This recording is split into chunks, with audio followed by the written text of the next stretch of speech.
A nos está clausurando esse man de conscientização de cuidado de ouvido. Para nós é um êxito. Me quero agradecer a test centers que nos apoio durante esse man aqui e tornos membros que adunam tempo livre e não abin trabalho como voluntário durante esse man recebi gente e para fazer um teste. Então, mais danke para nos membros e para a comunidade que participa. Awe jabiara nossa clausura nos data full luna de setembro bezig com conscientização para cuidar de ouvido e awe nossa clausura cultura e 4 test center na entregar resumen chiquito com alabai e nossa hay atende com alabai super bom e depois nos lo acumulador de informação para ser que na comunidade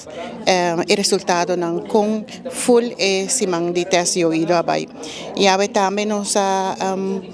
dona awards em conexão com já sabra o dia internacional de pessoas com deficiência auditiva nos dona awards na persona jovem com seu nome é Reiba Tramada que jovem, que é exemplo para a comunidade e que perseverar e pensei que está honor de award à tarde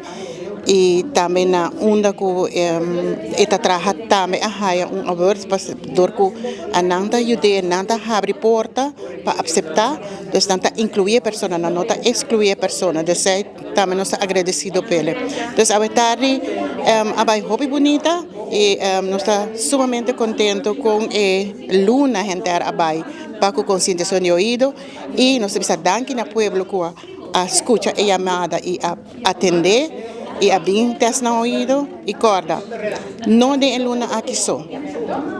vai check o ouvido para se que não se botar perda vou poder ajuda na tempo que vou queda com